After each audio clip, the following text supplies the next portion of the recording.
남쪽 십자성 안에 모인 우리 가족 낯선 땅 이미 내 삶 고단한 어깨 위로 따스한 하늘의 위로가 내려왔네. 우리는 요한복음 시리즈를 지금 배우고 있습니다. 지난주에 풍랑 속에서 그 두려움에 떨고 있던 제자들에게 주님이 찾아오셨죠. 무리를 걸어오면서 말입니다. 제자들에게 두려워하지 말라 하시면서 그들이 가려던 땅에 아주 무사하게, 그 두려움 없이 무사하게 도착하는 그런 말씀 내용이었습니다. 지난주의 말씀이 두려움에 떨고 있는 제자들의 모습이, 그 제자들의 그 두려움의 모습이 중점이었다면은, 이번 주는 예수님이 오병이어때 자신을 임금으로 삼으려 했던 그 무리들이 예수님을 찾아옵니다. 즉, 이 무리들, 이 군중들, 이 사람들이 오늘 중점의 내용입니다. 좀 말씀을 좀 먼저 제가 함께 읽겠습니다. 25절부터 27절까지 보겠습니다. 바다 건너편에서 만나 랍비여 언제 여기 오셨나이까 하니 예수께서 대답하여 이르시되 내가 진실로 진실로 너희에게 이르노니 너희가 나를 찾는 것은 표적을 본 까닭이 아니요 떡을 먹고 배부른 까닭이로다. 썩을 양식을 위하여 일하지 말고 영생하도록 있는 양식을 위하여 하라. 이 양식은 인자가 너희에게 주리니 인자는 아버지 하나님께서 인치신 자니라. 여러분, 이 군중들, 이 무리들은 예수님을 찾아오게 되죠. 그 열심이 참 대단해 보입니다. 배를 타고 지금 예수님을 찾아옵니다. 그런데 요한복음 6장 속에는 예수님의 말씀이 그 배를 타고 그 어렵게 온 사람들에게 상당히 냉정하게 얘기를 해요. 너희가 나를 찾는 것은 표적을 본 까닭이 아니요 떡을 먹고 배부른 까닭이로다. 어떤 좀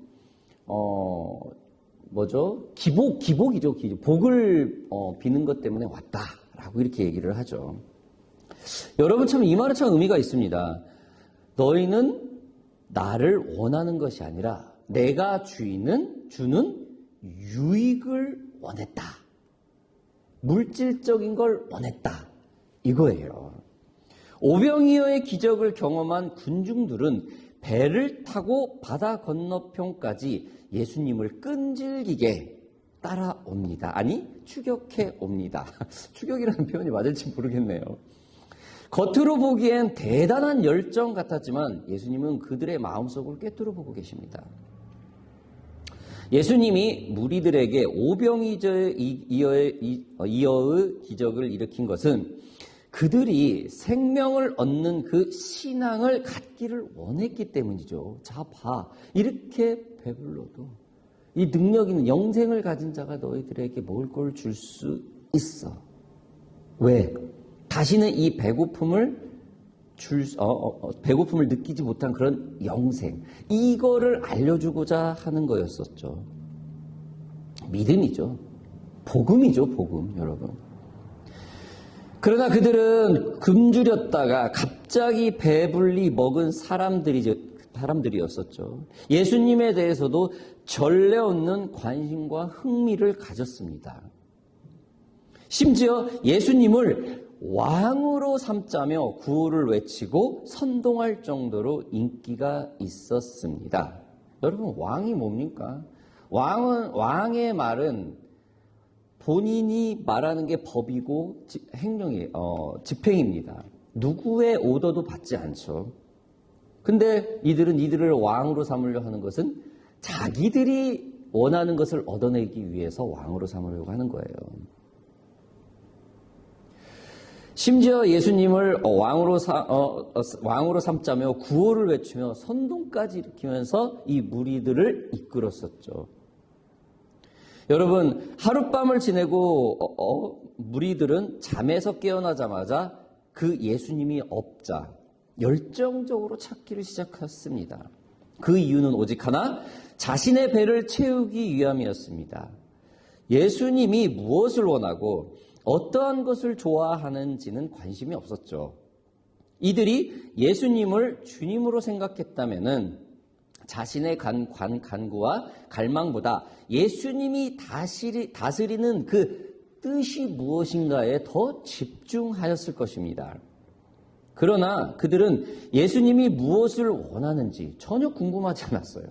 왜 왕으로 왔는지, 왜 저런 능력이 있는지, 왜 오병이어라는 엄청난 이적을 일으켰는지 별로 관심 없어요. 그냥 저분이 왕으로 됐으면 좋겠다. 왜? 내 배만 채우면 되니까. 내 살만 찌면 되니까. 나만 부자만 되면 되니까. 그리고 그 배를 채우기 위해서, 간구하기 위해서 예수님을 찾아왔다는 거죠. 목적이 딱 그거예요. 지금 예수님은 그거를 꿰뚫고 있다라는 것입니다. 여러분, 이러한 예수님은 사람들에게 분명히 말을 합니다. 깨우침을 위해 말씀하십니다.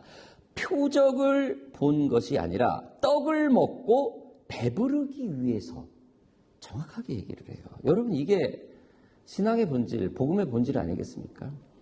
복음을 우리가 잘 못 전할 수는 있어요. 아니, 잘 좀 투박하게, 자신 없이 전하지 못하고 그럴 수는 있어요. 그쵸?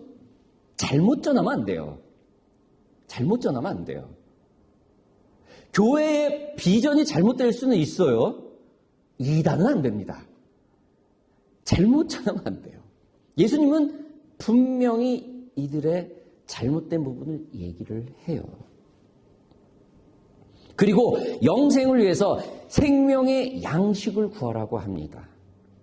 이 생명의 양식을 줄 수 있는 자는 하나님 아버지로부터 인치심 받은 자신이라고 분명히 말을 합니다. 여러분, 되게 예수님 입장에서 어려웠겠죠? 그죠, 여러분? 여러분, 예수님 어떠한 분입니까? 겸손하신 분이잖아요. 근데 자신을 믿으라고요. 나를 따라해. 나만 보고 배워. 이거를 예수님이 육신의 성품을 가진 이분이 이게 말이 쉽지가 않아요. 그렇죠? 근데 해요. 왜? 진리이니까. 하나님으로부터 인치심을 받은 자니까. 이 육신으로의 눌림과 내가 이 말을 하면은 교만해 보일까? 라는 그 생각이 있습니다. 왜? 육신의 성품을 가지고 있기 때문에. 얼마나 두려웠겠습니까? 그런데 합니다. 진리를 선포합니다. 여러분,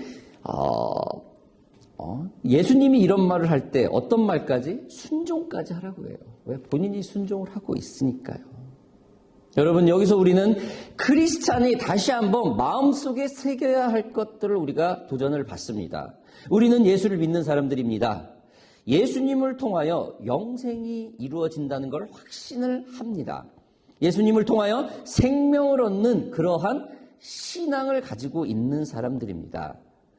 여러분, 신앙은 변질된 모습으로 되는 것이 아니죠.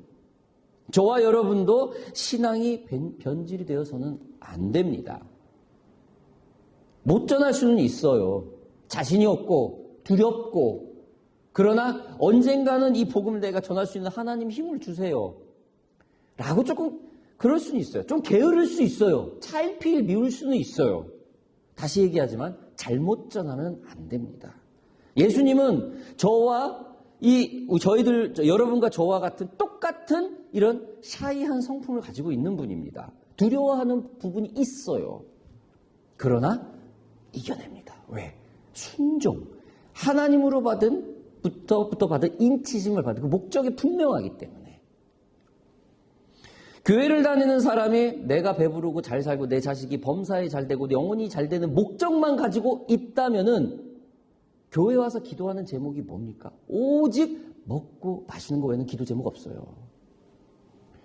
크리스찬이 된 이유가 뭡니까? 제자를 삼아 널리 복음을 전파하는 것. 이게 우리 크리스찬의 목적입니다. 그 첫 번째가 가족이고요. 그래서 가족 예배가 있어야 되고 자녀를 가리키고 친척 중에 가족 중에 믿지 않는 자를 권면해서 끊임없이 좋은 관계 속에서 복음을 붙들게 하고 더 나아가서 이웃집과 동료들과 온 세계로까지. 그쵸? 여러분, 이게 사명이죠. 이게 목적이죠. 예수님이 그냥 이스라엘을 배고픔을 해결하기 위해서 왔다면 오병이어 기적이 계속 일어났을 거예요. 그쵸? 십자가에 달릴 필요가 없어요. 예수님은 그게 사명이 아니에요. 일시적인 겁니다. 저와 여러분들의 사명이 무엇입니까? 여러분, 썩을 양식을 위해서 일하지 말고 영생토록 있는 양식을 위해서 하라. 저와 여러분들이 영생토록 있을 양식을 위하여, 즉 복음을 전해야 되는 것이 사명일 것입니다. 우리 좀 더 말씀을 좀 보겠습니다. 28절 계속 좀 보겠습니다. 그들이 묻되 우리가 어떻게 하여야 하나님의 일을 하오리까? 역사가 있네요. 요즘엔 진리를 선포하면은 바로 그냥 물어봐요. 그죠? 물어봐요.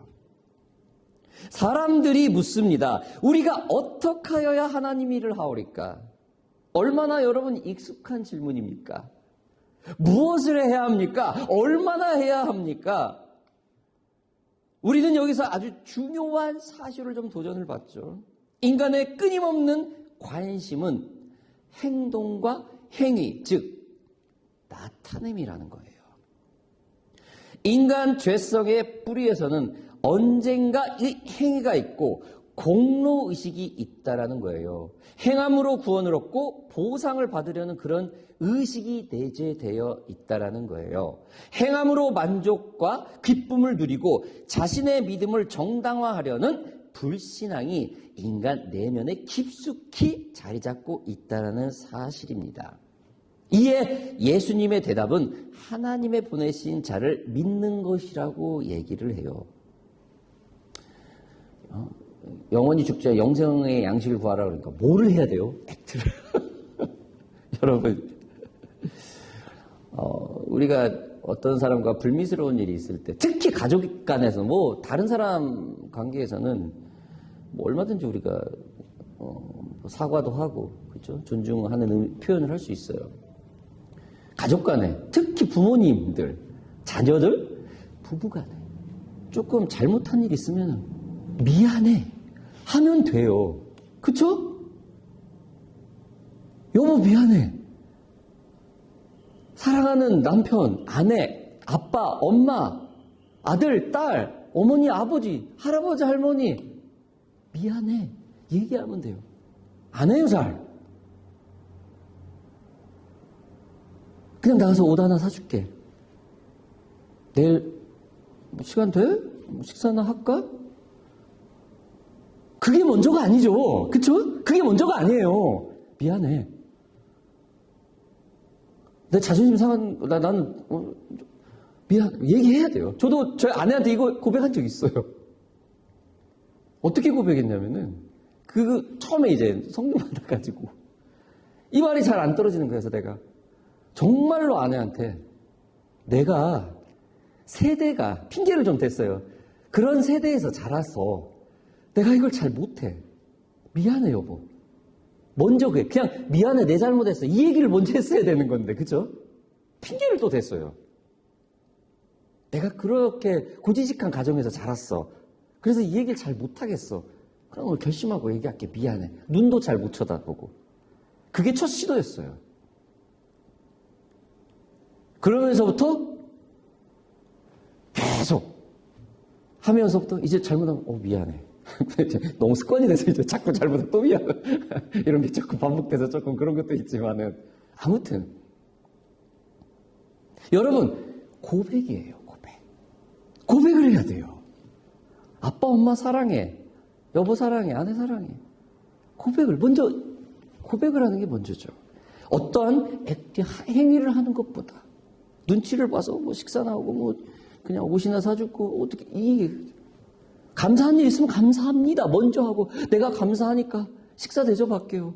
내가 미안하니까 어디 부킹 해줬으니까 거기도 놀러 가. 하는 거예요. 그렇게 먼저 고백을 해줘야 되는 거예요. 여러분, 예수님을 믿는 것이 하나님의 일, doing, 어떤 액트로만 제한을 해서는 안 돼요. 여기서 일은 행위가 아니라 믿음입니다. 더 많이 하려는 것이 아니라 더 열심히 노력하라는 것이 아니라 예수님을 신뢰하라는 그런 믿음이라는 거예요. 그게 먼저 고백되어지라는 것입니다. 사람들의 배를 채우는 신앙이 그들의 뜻이었다면은 사람이 무언가를 해야 하는 그 업적이 그들의 뜻이었다면은 그 모든 것을 버리고 하나님을 신뢰하는 그 믿음이 첫 번째라는 거예요. 즉 나의 일에서 하나님의 먼저 일에 집중하라는 것입니다.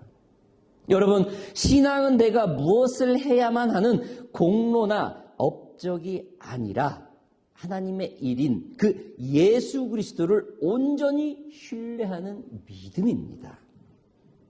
고백입니다. 여러분, 그래서 우리가 세례를 받을 게 뭘 합니까? 여러분, 세례를 주기 전에 뭐 해요? 이 고백이에요. 그 교회법에 세례 교인이 뭔지 압니까? 입교인이라고 해요. 입교인과 세례를 같이 취급을 합니다. 입으로 고백했냐라는 거예요. 그 질문에 여러분께서는 지금 앞으로 예수 그리스도를 주 예수 그리스도를 믿고 앞으로 교리적인 가르침과 예수 장로교에서 가르침에 순종하며 따를 것을 고백합니까? 서약합니까? 네. 그게 다 끝나면은 입교 입문답이 끝나면 그때 세례를 줘요. 그래서 이분이 교단법으로 세례를 받았냐는 입교했냐라는 걸 동일하게 봅니다. 그만큼 인격적으로 교회에서 이 세례받는 자의 이 입술의 고백을 굉장히 존중해요. 그분이 그냥 빈말로 고백을 했더라도 성도들은 믿어줍니다. 진심으로 저분이 영접하고 믿음으로 고백한다. 여러분, 이게 세례의 의미입니다. 여러분, 나의 일이라는 것은 마치 배우자에게 버림받지 않기 위해 매일매일 어떤 일을 도와주거나 완벽하게 하거나 돈을 벌어다 주고 어떠한 것을 물질적인 공급을 해주는 그런 계약적인 관계, 어떤 그런 걸 수도 있어요. 이것은 사랑이 없이도 doing, working, 일이기 때문에 얼마든지 할 수 있습니다. 그러나 하나님의 일이라는 것은 배우자나 나를 진심으로 사랑하는 것을 믿고 그 사랑 안에 안식하는 것처럼 진심입니다. 굉장히 진심이에요. 여기 계신 분들 다 연애했죠? 그쵸? 누가 나를 사랑해서가 아니라, 그쵸? 나는 저 사람한테 별 마음 없는데, 저 사람이 나 좋다니까. 그렇게 해도 그런 사람 없을 거예요. 내가 사랑해서. 내가 고백했어요. 저 사람이 너무 좋아서. 평생 함께하고 싶어서. 저 사람이라면 내 미래를 좀 꿈꾸고 싶어서. 여러분, 이게 우리들의 고백 아니었습니까? 우리 아내들에게, 남편에게. 그렇지 않습니까? 이처럼 믿음이라는 것은 진실적인 고백이에요. 우리가 무엇을 해야 하오리까? 하나님의 어떤 일을 해야 하오리까 하는 것보다 하오리까 하는 이 물음에 주님은 말을 하는 거예요. 영생의 믿음을 구해라. 먹을 것을 구해라. 고백하라는 겁니다. 믿음이라는 거예요. 우리 좀 말씀을 조금 더 봅시다. 30절, 31절 좀 봅시다. 그들이 묻되 그러면 우리가 보고 당신을 믿도록 행하시는 표적이 무엇입니까? 하시는 일이 무엇이니까? 기록된 바 하늘에서 그들에게 떡을 주어 먹게 하였다 함과 같이 우리 조상들은 광야에서 만나를 먹었나이다. 뭐하니까 또 구하죠. 또 구해요. 또. 이제는 뭐 신학적인 배경, 과거에 성경 구약, 뼛속까지 하나님의 자녀들이잖아요. 선민들이잖아요. 택함 받은 자들이잖아요. 이들 외에는 택함 받은 자들이 없잖아요. 모태신앙은 없잖아요. 또 물어봐요. 만나. 여전히 요구를 합니다. 여러분, 지금 사람들은, 군중들은 예수님의 말씀을 전혀 이해를 하고 있지 못합니다. 사람들이 다시 요구합니다. 30절을 쉽게 표현한다면 한마디로, 그렇다면 우리가 보고 믿을 표적을 행하소서. 이에 여러분 이미 오병이어의 기적을 행했는데 지금 예수님이 자세히 말씀해 주시는데도 알아듣지 못해요. 교회는 많은 은사가 있죠. 엄청난 은사를 받아요. 은사주의나 성령 운동하는 분들 많이 있죠. 저도 존중을 해요. 굉장히 존중을 해요. 그분들이 매일매일 일어나는 기적이 오늘도 일어나지 않으면 굉장히 어려워해요. 굉장히 힘들어해요. 이미 오병이어의 기적이 있었으면 그거 하나 가지고 가는 거 아닙니까? 저 또한 엄청난 하나님의 만남이 있었죠. 중생을 했었죠. 그 기억, 그 첫사랑을 잊을 수 없어요. 그 기억 하나면 돼요. 그렇지 않습니까? 내 아빠, 엄마 하나, 그 엄마 아빠라는 그 핏줄이라는 거 그거 하나면 돼요. 내 엄마 아빠 영원히 내가 사랑할 존재예요. 그분은 나를 영원히 사랑하시고. 그렇죠? 자꾸 확인합니까? 그렇지 않죠? 아빠 나 사랑해요? 매일매일 또 사랑해요? 또 사랑해요? 자꾸 확인을 해요? 그렇지 않아요. 이거는 신뢰의 문제가 겹칩니다. 지금 무리들이 여전히 요구를 해요. 또 어떤 표적을 해야 되는지 또 원하고 있습니다. 여러분 이것이 인간의 마음입니다. 은혜를 경험해도 금방 잊어버립니다. 그리고 이들은 성경 말씀을 인용하여 증거를 요구를 합니다. 심지어 이렇게 말하죠. 우리 조상들은 광야에서 만나를 먹었나이다. 누가 들어도 알아들을 만한. 그들은 모세가 광야에서 만나를 먹은 것처럼 그 표적을 다시 구합니다. 여러분, 참 사람의 영혼이 구원받기가 이렇게 쉬운 일이 아닙니다. 복음을 전한다는 게 이렇게 쉬운 일이 아니에요. 아담의 원죄로 하나님과 단절이 된 이 상황에서 이 회복이 된다는 것이 다시 회복이 된다는 것이 이처럼 어렵습니다. 하나님의 아들 예수를 믿는 것이 하나님의 일이라고 말씀을 하고 있는데도 사람들은 그것에 보여지는 그 자신이 알고 있는 상식에서 자꾸 물어봐요. 이미 각인이 되어 있다라는 거죠. 갈라디아에서 바울은 하나님의 자녀로 이루어지기까지 여자가 아이를 해산하는 그 수고와 같다는 그 엄청난 그 고통이라고 표현을 할 정도예요. 복음이 이렇게 어려워요. 복음을 전한다는 게 이렇게 어렵습니다. 한 영혼이 주님께 돌아온다라는 것이 이렇게 어려워요. 즉 순종이 어렵다라는 얘기겠죠. 예수를 믿는다는 것이 쉬운 일이 아닙니다. 여러분들과 제가 오션파크 교회에 나와 하나님을 예배하는 것이 결코 우연이 아니고 이게 대단한 일이라는 거예요. 이 예배가 아무것도 아니라는 게 아니에요. 대단한 일이라는 겁니다. 예수 그리스도의 그 해산의 고통이 있었기 때문에 그 십자가의 엄청난 고통이 있었기 때문에 저와 여러분들이 이곳에서 주님을 예배하고 있는 것입니다. 누군가의 엄청난 기도가 그동안 있었기 때문에 저와 여러분들이 이곳에서 예배하는 것입니다. 이 자리에 함께 모여 있는 것입니다. 그게 부모로부터인지 아니면 동역자로부터인지.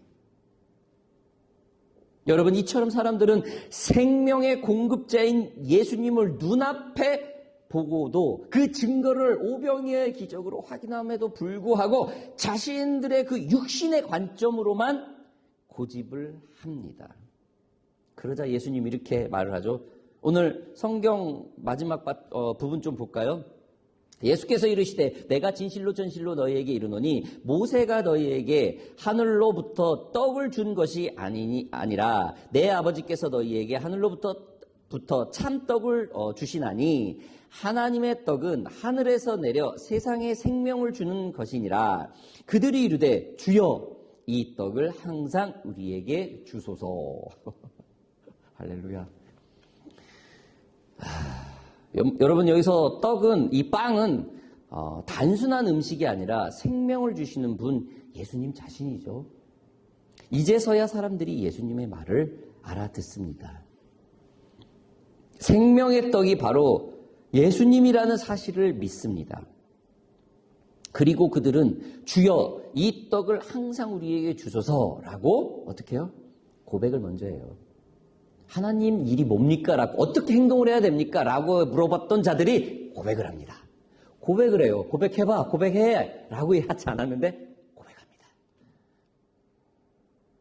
여러분 아까도 얘기했지만 교회 세례에 대해서 이 세례라는 것을 이 입교 서약식이라는 부분에서 이 입교 서약의 한자로는 들립자, 가르칠 교, 그 다음에 맹세할 서, 그 다음에 맺을 약, 그 다음에 법식이라는 단어를 씁니다. 세례를 물로 적시는 그 눈에 보여지는 의식을 가볍게 생각한다는 것이 아니라 교회 회중들 앞에서 예수의 이름으로 교회에서 가르침을 받을 것을 맹세 및 고백을 한다라는 것이죠. 많은 사람들이 그의 고백을 존중한다라는 거예요. 지금 무리들은 예수님이 메시아인지 아닌지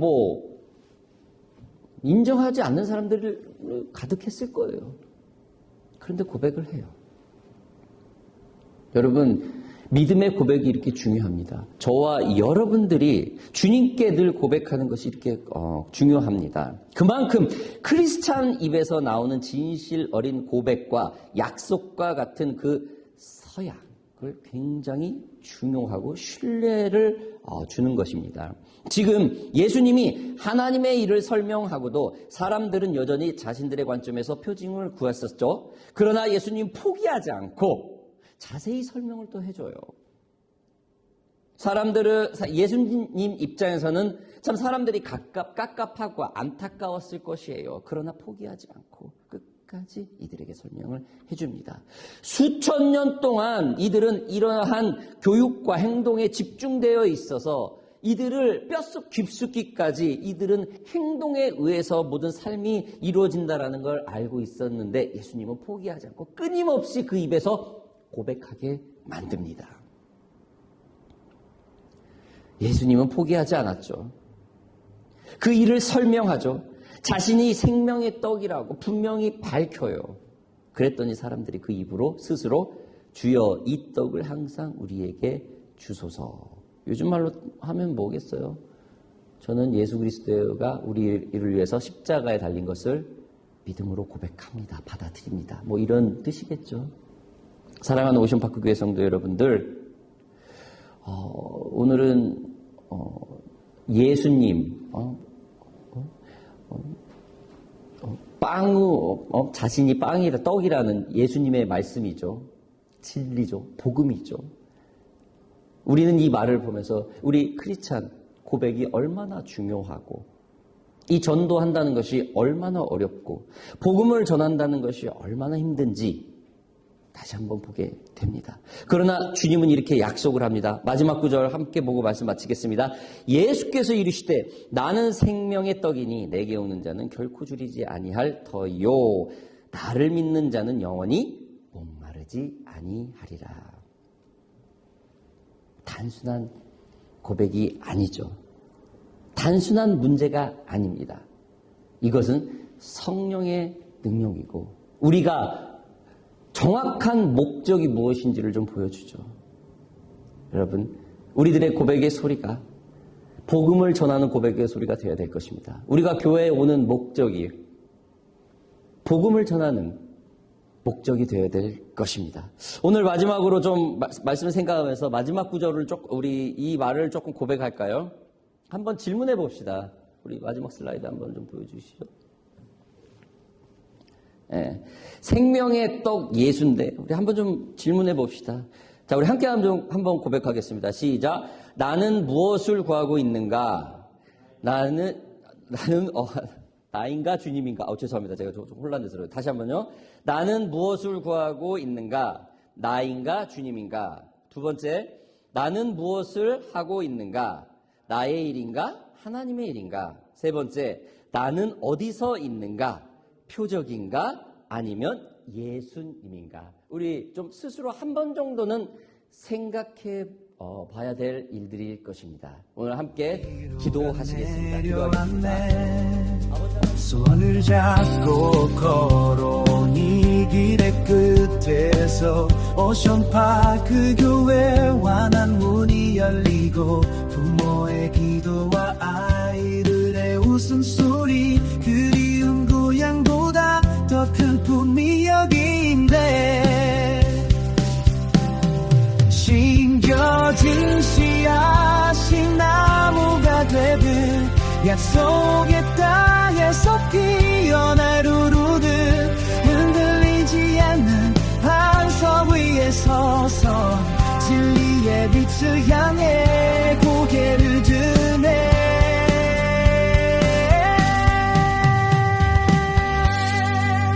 오션파크 교회로 모두 모여라 복음의 파도를 타고 높이 날아라 다음 세대 가슴 속에 새겨질 소용 하나님 사랑으로 우린 하나 되네 기쁨으로 소리로